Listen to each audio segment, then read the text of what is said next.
pessoal, hoje a gente veio fazer aqui a nossa entrevista, né, com o pessoal da Shimada Agronegócios. A gente vê aqui que tem todo um cuidado, uma diferenciação com o trabalho e com os produtos que eles têm. Tanto que aqui, ó, tem o maior exemplo disso.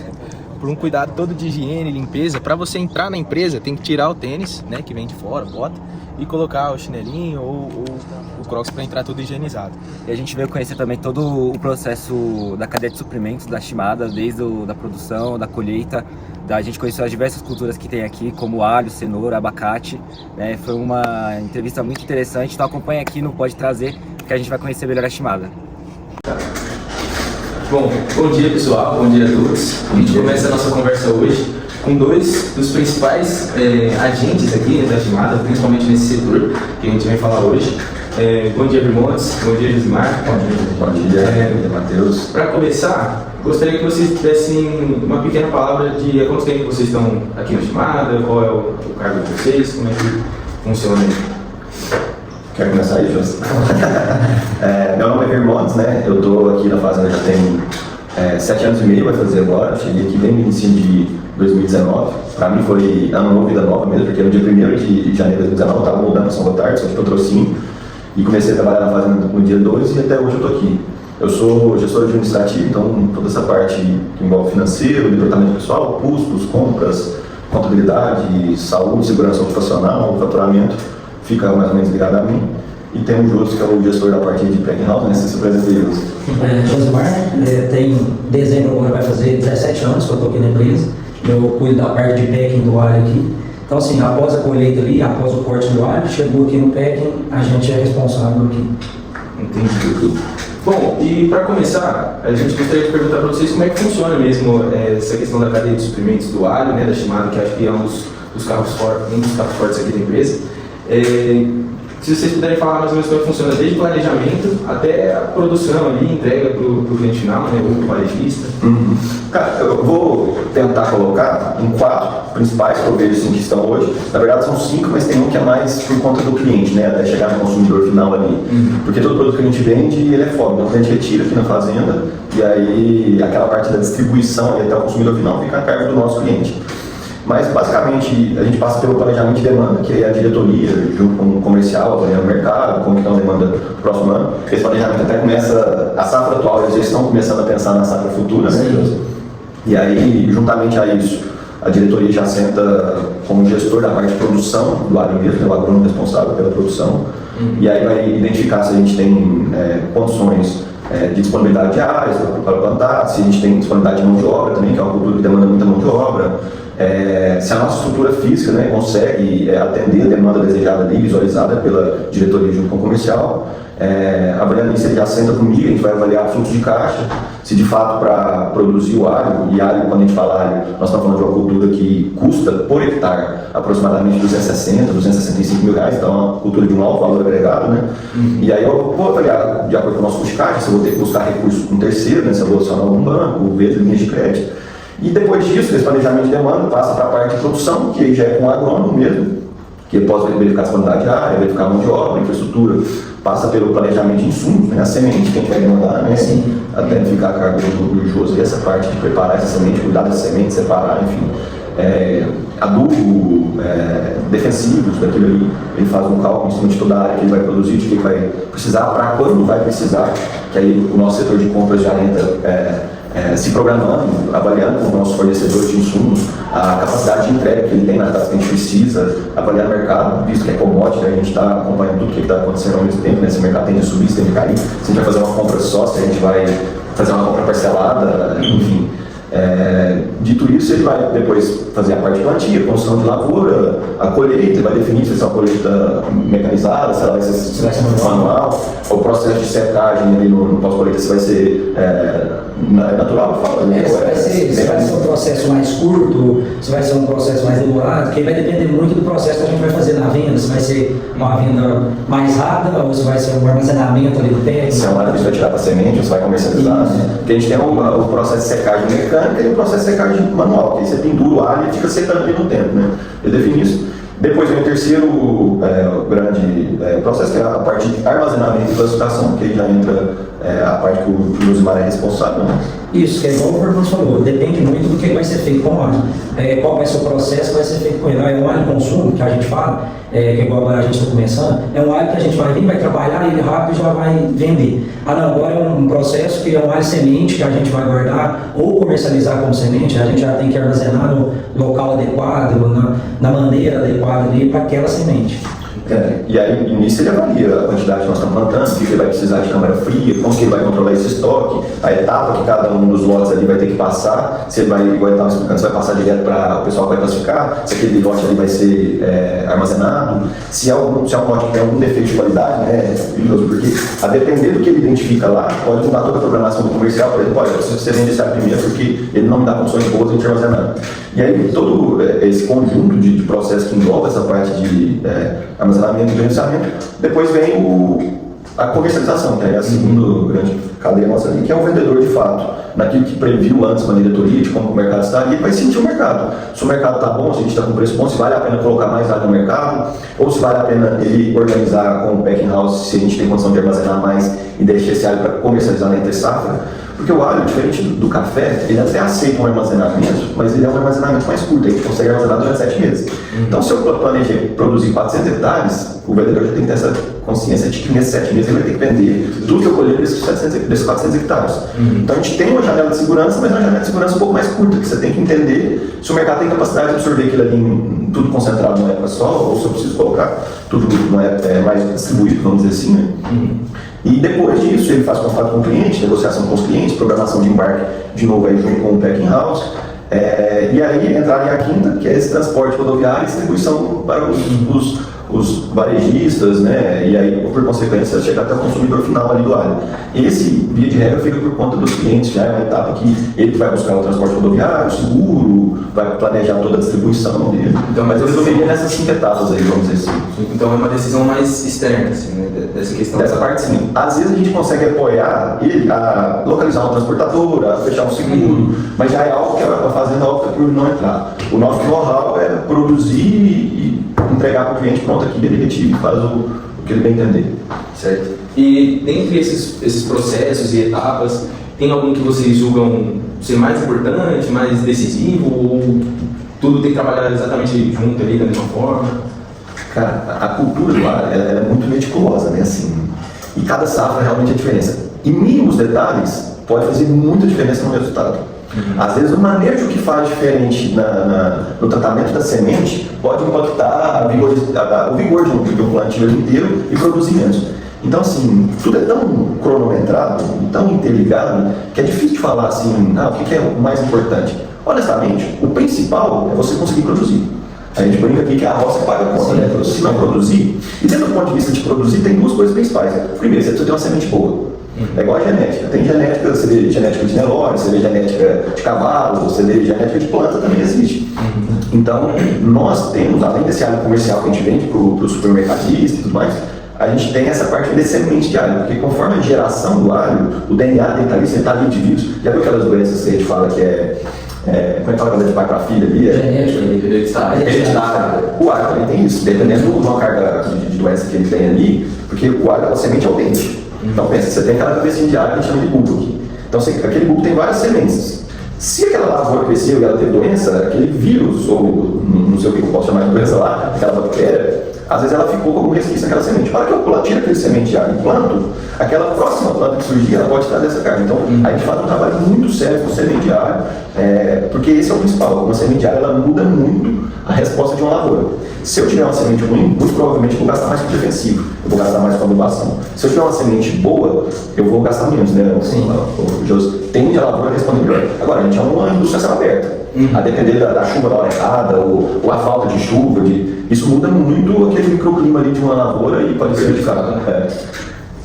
Então, boa tarde, Mar, boa tarde, Monte. Eu quero falar com vocês sobre o planejamento da produção em insumo. Você falou um pouco sobre, mas eu queria saber como é que é feito, de fato, o planejamento da safra do alho, Se ele é por previsão de demanda, histórico de vendas ou contrato diretamente com os clientes. Na verdade é um conjunto de um todo, Igual a gente estava conversando, Primeiro porque existe um peso do histórico, né? Você nunca fala assim, às vezes a diretoria vê, nossa, o ano que vem vai faltar área no mercado, vamos aumentar para 600 hectares, de 400 para 600 é muita coisa. Então, mesmo que a gente aumente a área, a gente nunca vai aumentar um volume muito expressivo, né, Josmar? Porque é uma cultura, igual a gente fala aqui, envolve muitos processos, muitas pessoas, e a gente tem que fazer isso aos poucos. Então, o agrônomo começa bem antes, porque o agro, vamos pensar que essa mesa aqui seja um pivô. E existem vários pivôs dentro da fazenda. Se eu planto alho nesse pivô esse ano, o ano que vem eu já não vou plantar nele. Eu faço uma programação de rotação de culturas. Então aí eu tiro o alho, vou plantar uma braquiária, ou eu planto uma aveia, que são culturas que nem vai dar retorno financeiro. Você não colhe uma braquiária e vende, você não colhe uma aveia e vende.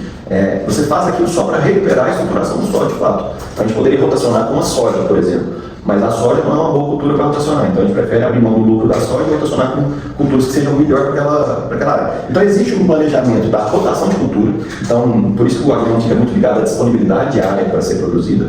Existe um planejamento de sementes, que aí a gente vê a quantidade de sementes que a gente consegue salvar de uma safra para outra para usar numa próxima safra, né? Usar como semente de fato, porque eu colho alho, separo a semente e depois eu vou usar a semente lá na frente. Eu tenho que avaliar como que está o mercado de insumos, a gente vive num mundo muito globalizado, que tudo às vezes vem de fora, você tem conflitos entre países, às vezes que pode te impactar nessa condição de produzir. E eu preciso ter disponibilidade de mão de obra, que esse é um grande gargalo que a gente tem. Então, a depender do que os municípios estão passando para conseguir mão de obra, se ele vai ter mão de obra para plantar, e não é qualquer mão de obra, porque é uma mão de obra muito qualificada, né? Sim.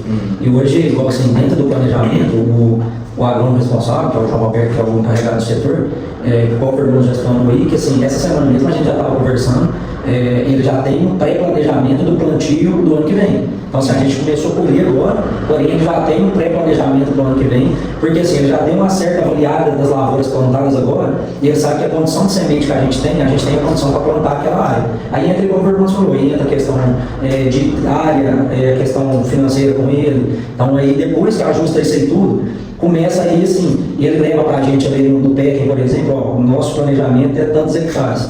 Aí a gente começa a planejar, separar lotes de semente para época diferente. Então, assim, não é simplesmente você chegar e falar só, eu quero tirar esse lote aqui para semente. Então, assim, mas ele vai ser plantado quando? Vai ser plantado mais cedo, mais tarde. Então, assim, dentro do planejamento ali, tem o macro, que é o geral, e tem o micro, que você começa ali a colocar os pingos nos is ali, que são os detalhes que também, igual o Vergonha falou, na cadeia do ar, não tem uma coisa que você pode falar só, isso é mais ou menos importante, porque um detalhezinho interfere muito. É um organismo, a fazenda é um organismo vivo. É um conjunto de coisas pequenas que faz o tudo dar certo. Igual o nosso corpo é composto de várias células, né, coisas minúsculas que a gente tem que ver. Aqui é a mesma coisa, é um organismo que, para ele se manter vivo, competitivo, funcionando, você tem várias etapas de processo ali, e que é importante ressaltar que assim, existe planejamento, mas nada engessado, porque as coisas mudam muito no decorrer. Então a nossa capacidade de reação, de avaliação dos movimentos que vai acontecendo no dia a dia, ela é muito importante também dentro desse planejamento. Então vai no planejamento, inclusive, a gente ter pessoas capacitadas para lidar com essas divergências que porventura possa aparecer. Sabe? Porque após, assim, dentro do planejamento do plantio, já é analisado o planejamento da colheita. Porque assim, é plantado pensando em quando vai colher, devido chuva, propriamente o sol, que assim, uma cultura que muito responde ao clima é o alho. Que tipo assim, hoje se o sol está muito quente, às vezes ele vai lá e racha, já perde qualidade. Se está chovendo muito, ele absorve muita umidade, às vezes fica ruim de você trabalhar com ele. Então, e fica suscetível a doença. E fica isso. Então assim, tudo isso aí é dentro do planejamento. Então, também que você entrou na parte da colheita, né, a gente queria também saber quais são os principais desafios durante o processo de colheita, pós-colheita e dentro do armazenamento também, né? Eu hoje, assim, como o meu foco maior é o PEC, mas a gente acompanha muito ali a roça, eu acho que hoje um dos gargalos maiores, além da mão de obra, é o clima. Porque, tipo assim, hoje está funcionando tudo normal, porque o clima está bom. Se o tempo muda e começa a chover, você já não consegue trabalhar. Aí aquilo já começa a passar de horas. Então, assim, na colheita, eu acho que hoje um dos maiores gargalos é o clima, que pode tanto te ajudar quanto pode te atrapalhar também. E paralelo a isso, no processo de colheita, você colhe bem logo seguindo o corte, porque o alho ele cresce e ele tem eles chamam de pito, né? Não é bem o pito, são as folhas ali. As folhas dele, o braço mesmo, o caule. E aí você precisa fazer um corte naquele caule para ficar só a cabecinha de alho.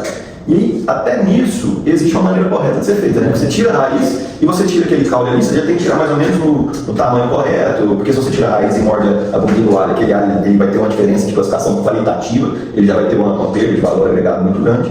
E passando por pós-colheita no packing house aí, acho que você consegue contribuir mais nos principais desafios, né? Ali no pós-colheita ali, assim, chegando no packing house, é igual a gente fala muito. Ali a gente não consegue melhorar o alho que chega do campo. Então, tipo assim, se o alho chegou com a qualidade boa, então assim, fica excelente para a gente trabalhar. Mas se ele chegar com a qualidade inferior, a gente não vai conseguir melhorar ele ali. Então, às vezes uma dificuldade ali é isso. Que, lógico, qualquer produtor vai querer trabalhar com o melhor produto possível. Mas assim, se você tiver um produto um pouco mais fraco, é um gargalo que a gente tem ali. A mão de obra, como foi falado, da mesma forma que tem no campo, a gente tem ela aqui. Assim, hoje, graças a Deus, está melhorando um pouco mais essa questão da mão de obra. E às vezes o tempo, porque assim, como o Vermontes falou, a gente acompanha muito o mercado. Então assim, hoje, às vezes você vai ter que fazer um grande volume de caixa produzida ali para atender o mercado mais rápido, pra você conseguir sair um pouco na frente, porque assim, a hora que o mercado encher, o preço cai, aí o cliente começa a exigir mais uma qualidade. Então assim, por mais que hoje a gente preza muita qualidade aqui na fazenda, às vezes a gente chega até a abrir mão um pouco de produção para prezar a qualidade, tudo isso aí vai interferindo. Então, hoje lá no packing está com quantas pessoas do alho, mais ou menos? Eu falo assim, hoje em safra média ali, o que fica? Vai dar em torno das 220 a 250 pessoas envolvidas no processo. E esse negócio é tão interessante, cara, porque assim, a gente está falando aqui que é planejamento, né? Você precisa ter pessoas, sistemas, infraestrutura para você produzir ali, e processos principalmente. E aí ali, na situação de alho, por exemplo, a gente tem várias esteiras. Cada esteira, tecnicamente, é para sair um calibre de água. Só que, igual o Josmar está falando, ele não garante o que chega do campo. A responsabilidade dele é o que vai sair do pack de acordo com o que chegou. Então, pode ser que eu tenho várias esteiras de vários calibres, mas é um plantio que está com muito alho calibre 6 e quase nada de 7 de 8. E aí uma esteira já fica muito pouco para esse calibre. Então a esteira do 7 ali, às vezes no dia de tipo, olha, eu quero que mude aqui, essa esteira do 7 agora, a gente vai passar 6 nela também, para conseguir distribuir as pessoas, a gente está precisando produzir mais 6. Ou o próprio vendedor chega para ele e fala assim, olha, eu estou precisando de tantas caixas até semana que vem, então aí pode ser que ele maneje pessoas dentro do packing house para classificar mais alho, produzir mais alho, ele vai identificar se a gente precisa fazer um pouco de hora extra para atender a comercial ou não. Diferente de alguns outros produtores também, hoje, dentre poucos, que eu acredito que são nós e bem limitado, a gente trabalha bem uma linha de produção. Tipo assim, o produto chega, o alho chega, entra na máquina de classificação, igual o Vermontes falou, em cada esteira sai um tamanho de alho, e que ali a gente já vai limpando todos os tamanhos. A grande maioria classifica esse alho primeiro, coloca uma turma ali fora da máquina e eles conseguem estar limpando esse alho, cada tamanho de acordo com o vendedor precisa. Nós aqui é um pouco diferente, por isso que entra esse gargalo que o Vermontes fala. Como a gente não sabe a quantidade de cada produto por cada esteira, às vezes no decorrer do dia mesmo, aquela esteira começa a aumentar ou diminuir aquele produto, aí você tem que ir ali e manejar o pessoal. Tipo, pessoal, aqui tem pouco, então vou ter que levar o pessoal para a esteira que tem mais. Uma coisa que a gente percebe bem é que, acredito que nas outras culturas também, mas que o alho é um trabalho bem minucioso, assim, né? Cara, ele é plantado dente a dente, pessoa, não tem máquina de plantar. Por quê? Muito grande. Você tem que plantar o alho, primeiro que é feito um trabalho de gramatura de semente. Sim. Quando o Josmar está fazendo o processo que a gente chama de degulha, de preparação da semente ali, que é quebrar a cabeça, separar as sementes elas são pesadas por gramatura igual. Então ele vai mandar para o campo, por exemplo, um plantio do seco. O alho é uma cultura de inverno. O correto é você plantar no inverno. Quando você quer plantar uma área maior, você começa a sair da janela ideal de produção, você começa a plantar no cedo, que a gente chama. Então, por que você não consegue plantar tudo no inverno? Porque demanda muita mão de obra, você não tem essa mão de obra. Então você não consegue adensar tudo, porque você não tem capacidade de absorver tudo de uma vez. E aí você sai daquela janela. O alho que a gente planta no cedo, via de regra, a fazenda busca uma gramatura maior. Então aí o Josmar faz um trabalho com a equipe dele lá, olha, vou separar a semente de 5 gramas, 6 gramas. As maiores hoje giram em torno de 7, 8, até 10 gramas, são as maiores. Então assim, o campo sempre procura isso aí, as maiores gramatura de semente. E aí a hora que a semente vai para o campo, você concorda que ela já está predisposta a nascer a raiz por um lado? E aí você colocando a semente da mesma gramatura, ela tem a mesma capacidade de vigor de crescimento. Você sabe uma semente que ela já tem alguma coisa ali para ela buscar dentro dela mesma. Sim. E se você plantar ela virada para cima do tamanho certo, a hora que brotar, ela brota tudo junto. Se você colocar ela deitada, a planta já vai crescer para o lado depois que ela vai sair. Se ela cai de cabeça para baixo, ela vai para baixo, faz uma curva depois que ela sai. E isso muda a classificação qualitativa do alho também. Ela fica desuniforme e aí o alho ele vai ficar com o caule às vezes torto, pode atrapalhar, ele pode perder a pelezinha toda ali, e aí ele não vai ser um alho extra, mas que é a principal classificação nossa. Então é muito meticuloso mesmo, senhor. Sim. E a gente queria saber também na questão de armazenamento, o quanto também tem esse cuidado no sentido de temperatura, Você pode ficar em espaço aberto, tem que ficar em lugar fechado, refrigerado, algo. Esse é o desafio, né? Isso aí é o seguinte, hoje, graças a Deus, a fazenda tem uma estrutura muito boa. Então, assim, até uns 4 ou 5 anos atrás, nesse período agora, a gente usava a secagem natural do sol. O que a gente fazia? O pessoal cortava o alho no campo, a gente trazia para o pátio de secagem e ficava exposto ao sol. E assim, era uma dor de cabeça que assim, você mais trabalhava aqui de fora olhando o tempo, porque tipo assim, na mesma hora que tá assim de sol, beleza, se o tempo fechar, você já tem que ir lá cobrir o alho. Então assim, graças a Deus hoje a gente tem as estruturas de secagem, que hoje a gente trabalha com esse alho todo dentro do packing, todo dentro do galpão. Aí é onde entra aquela questão que a gente falou, depende do que você vai fazer com o alho. Agora que está colhendo um alho consumo, que a gente vai vender, que a gente chama de vender ele verde, o que é o vender verde? A gente colhe ele lá, seca ao ponto da gente fazer uma limpeza de pele nele, para ele ficar nos padrões, e já vende ele logo. Depois desse alho verde, entra a questão do alho mais seco. Aí já depende muito do planejamento, o que você vai fazer com ele. Aí é o alho que a gente vai congelar. O que é o congelar? É o armazenamento dentro da câmara fria, que é o que o Fernando falou, que a gente consegue guardar ele aí entre 6, 7, no máximo 8 meses, para vender na entre-safra. Então aí esse armazenamento dentro da câmara já é bem meticuloso, porque assim, demanda temperatura, umidade, que é totalmente controlada aí todo o tempo. Então assim, é um alho que vai ser armazenado aí entre -2 a -4 graus, com a umidade aí entre 65% e 70%. Então assim, é um trem que você tem que estar olhando toda hora, porque assim, se a umidade vai subir e ficar ali 90, já prejudica. Se ela baixar demais e ficar ali 50, 45, 50, prejudica também. Que é aquilo que o Vermont falou, a gente tem uma margem muito pequena de erro. Então, assim, você não pode errar em processo nenhum, que o prejuízo é grande. Então, aí, assim, o alho que a gente tem 3 períodos que a gente fala. É a parte do consumo, que é o alho verde, a parte da semente, que é produzida um pouco mais distante daqui, e depois, mais no final, volta para essa parte do consumo também, que é esse alho que a gente costuma armazenar nas câmaras frias e vender na entre-safra. Então, assim, em cada um desses processos, o armazenamento vai ser diferente. Então, agora vai ser um armazenamento mais rápido, para a gente vender mais rápido. Então, assim, a gente preocupa mais nesse início, com um alho bem mais ventilado, porque como ele está verde, ele vai sair muita umidade. Então tem que ser um local mais arejado. A embalagem muda, né? A embalagem muda, porque em vez de ser normalmente, o normal é uma caixa de papelão. Agora é uma caixa plástica bem ventilada, porque senão, como ele está soltando muita umidade ali, várias coisas podem acontecer. Para cozinhar, porque às vezes vai no transporte, está calor, às vezes o cliente não manda um caminhão refrigerado. O alho com umidade, tomando calor ali, às vezes a gente manda alho para o Amazonas, para Manaus. Então, esse alho pode chegar lá no cliente, inclusive, e aí ele já não serve mais, sabe? Inclusive, o que a gente fala, ele chega amarelo, né? Tem uma pergunta que a gente queria fazer também, já desculpa te cortar, realmente sobre a embalagem. Se tem alguma diferença de embalagem do armazenamento, quando vai entregar para o cliente, se é cliente mais longe, mais perto, como é que funciona essa questão da embalagem? Essa embalagem, assim, ela vem do campo, nos contentores, que a gente fala aqui, os contentores de 20 kg, antes do processamento ali. Depois do processamento, a gente não destina a embalagem para cada cliente. A gente destina a embalagem de acordo com o alho. Se o alho está verde, está mais úmido, aí é uma embalagem plástica, independentemente para onde o alho vai.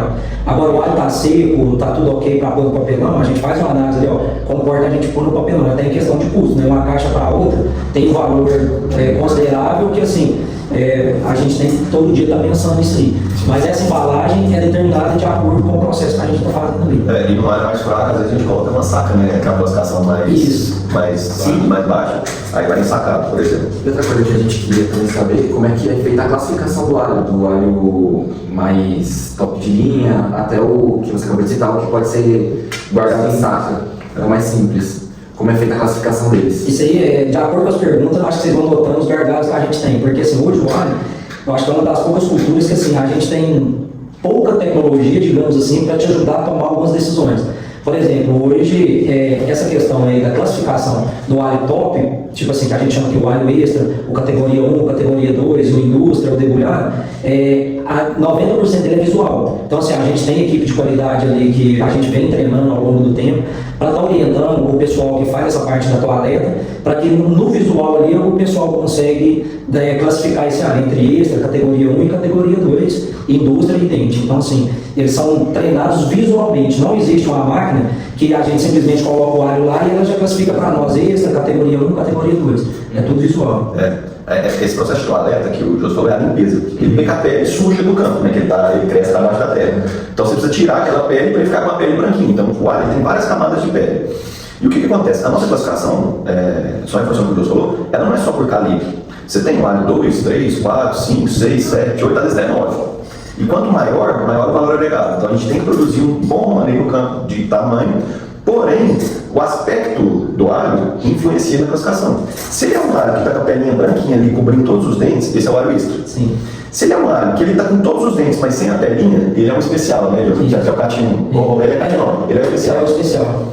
Agora, se ele é um alho que está faltando um dente, mesmo que ele seja um alho 7, ele é outra classificação. Então, dentro de cada classificação de calibre, existem inúmeras classificações qualitativas. Então, assim, são muitos tipos de alho de fato que você comercializa. E faz muita diferença. O mercado absorve de maneira muito diferente, precifica de maneira muito diferente um alho extra de um alho que está faltando 2 dentes ou de um alho que está com os dentes todos separados. A qualidade às vezes é a mesma, o produto às vezes é o mesmo, mas o perfil consumidor nosso, ele é exigente nesse sentido. Então, para a gente vale a pena dedicar em ter um alho extra de um bom calibre. E hoje, assim, até aqui na região, a gente está trabalhando em prol disso aí, de todos os produtores se unirem isso aí, porque assim, a gente está tentando buscar uma padronização disso aí, que é igual o Fernando falou. Hoje aqui, a gente busca o mais perto que a legislação do Ministério da Agricultura pede para os produtores. Mas assim, em cada produtor, se você for, ele vai te dar uma planilha ali da qualidade dele, do jeito que ele classifica o alho dele. Então assim, hoje a gente tem muito problema que às vezes o comprador vai comprar lá na sua propriedade, ele quer um alho X. Porém, às vezes ele chega aqui na Shimada, por exemplo, a gente tem praticamente o mesmo alho com a nomenclatura diferente. Aí fica gerando essas divergências de nomenclatura, onde às vezes o produtor fica naquela ali, mas será que o meu produto está diferente do produtor do vizinho ali, porque ele está vendendo quase o mesmo produto com um nome diferente e preço diferente. Então assim, a gente já está num trabalho para tentar essa padronização.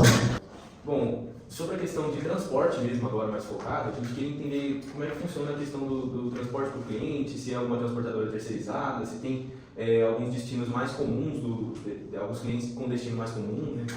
Antigamente a gente até tinha alguns destinos mais comuns que a gente utilizava no transporte nosso, né? Assim, às vezes a gente levava para o Ceará e Belo Horizonte, mas hoje todo o área que a gente vende, de fato, ele é fora, o cliente tem que retirar aqui na fazenda e esse transporte pós-preparado e disponibilizado para o cliente é feito por conta do nosso cliente final. Do nosso cliente final, no caso, são grandes atacadistas ou grandes varejistas, né? E ceadas, etc. Agora, existe o transporte interno, que é toda uma logística interna, que são dos caminhões que estão abastecendo, trazendo insumos, levando para as áreas de plantio, colhendo produto, trazendo para cá. Os próprios tratores nossos também, que você precisa pensar na logística de acordo com cada atividade que você vai fazer. Eu tenho plantio, eu tenho a rotação, eu tenho adubação, eu tenho pulverização, eu tenho a colheita que traz produtos, eu tenho levar semente para o campo. Levar as caixas para o campo. E tudo isso, visto que a janela é muito estreita, tem que estar muito organizado. Então, até o dimensionamento da quantidade de caminhão para atender nossas demandas internas, a quantidade de trator, a delegação de atividades que o gestor da parte de maquinário tem que fazer para não ter colaborador ocioso e nem deixar faltar coisa a tempo e a hora. Porque assim, como está tudo interligado, meio que num esquema de just-in-time, tudo precisa estar pronto ali na hora certa para o fluxo seguido da maneira ideal. Se eu fujo uma janela de plantio, por exemplo, se eu atraso ela, pode ser que o último ano que eu for colher, eu vou estar colhendo na chuva, que não é interessante para mim. Então, essa questão toda, pelo fato de ser uma cultura a céu aberto, tem que ser tudo muito interligado. Nós temos fazendas que estão a 200 km daqui, quase 180, 200 km daqui. Então, esse área de semente eu planto lá. Esses maquinários que eu uso, o saúde do solo é um negócio tão importante, que ao mesmo tempo eu tenho que estar com eles higienizados para ir para uma outra área, porque às vezes eu levo uma contaminação de uma área para outro plantio nosso. Então é bem meticuloso mesmo nesse sentido, sabe? Agora, essa gestão, ela ainda é feita muito no feeling do gestor da área. Para a parte logística, a gente não tem um sistema que fala assim, olha, tudo que a gente vai fazer é isso daqui, então a melhor maneira de você soltar é, usa esse trator, esse colaborador para isso, esse caminhão você vai usar para isso. É a vivência, a experiência adquirida ao longo dos anos aí do gestor da área, é que dá condição para ele delegar e fazer as coisas renderem do jeito que precisa. Entendi, perfeito. E agora a gente falando de tecnologia, né, no controle, a Shimada ela utiliza algum sistema, tecnologia para controlar a armazenagem, as vendas, o controle de qualidade, algum sistema é utilizado? A tecnologia é muito importante para nós, mas é aquele conjunto. Você precisa de pessoas, processos e sistemas, e aí a gente traz a tecnologia, né? Não adianta às vezes você ter uma boa tecnologia se você não tem processos maduros. É a mesma coisa que você dá um avião para você não vai saber pilotar. Você pode ter uma grande máquina aqui, mas para você para você ela não vai te atender nada. Mas a gente tem um sistema, um RP mais completo que interliga todos os setores, né? A gente faz todos os controles de produção lá. Nós temos máquinas tecnológicas também, que tem tecnologia embarcada e consegue fazer um plantio mais assertivo em algumas culturas, ou preparar o solo de uma maneira mais assertiva, economiza combustível, etc. Nós temos sistemas, por exemplo, com de uso, né, Jus? No sistema de qualidade, hoje a gente usa um sistema interno nosso ali, que assim, hoje a gente consegue estar documentando e atuando em tempo real ali em vários setores da cadeia por esse programa que a gente usa ali na análise da qualidade. Porque, tipo assim, sem esse programa que a gente consegue juntar esses dados, a gente teria ali o pessoal que fiscaliza o serviço, eles não teriam norte a seguir. Eles estariam, igual foi mencionado, a gente tem 250 pessoas ali dentro do PEC. Então, assim, às vezes o fiscal chegava ali, mas para onde eu vou? Então, assim, hoje, com o sistema que a gente usa ali do controle da qualidade, o fiscal tem ali em tempo real, onde a qualidade está melhor, onde está mais inferior, que ele vai atacar ali onde está inferior, para a gente, ali, às vezes ele estava, antigamente, ocupando o tempo dele onde a gente estava com a qualidade boa e estava deixando passar onde a gente estava com a qualidade inferior. E com isso você faz a gestão lá do negócio. Na câmara fria tem um sistema que está verificando essa questão da temperatura, da umidade ali, né, orgulhoso. Nós temos um sistema de rastreabilidade também, para a gente não perder esse lastro do que aconteceu de lote a lote, até para controle nosso mesmo, porque para nós a rastreabilidade é muito importante, a gente tem que saber de onde veio cada alho, se aquela área foi boa ou se foi ruim. Mas basicamente o que a gente utiliza hoje são um sistema de RP mesmo, de lançamento de dados, apuração dos resultados, né, da fazenda. Nós temos esse aqui packing house e esse de tecnologia embarcada nos equipamentos mesmo. Bom, esse foi mais um episódio do nosso Pode Trazer. Queria agradecer mais uma vez a presença de vocês aqui. Obrigado, por toda essa demanda de informações e explicações de uma empresa onde você consegue perceber uma cultura bem estabilizada, um trabalho muito bem feito. Então é isso. Agradeço a vocês. Vamos todo mundo comer alho, vamos todo mundo comer cenoura beterraba, girar o mercado. O preço tem que subir. Esse é o isso daí, obrigado. Foi uma honra participar com vocês aí. Falou. Valeu.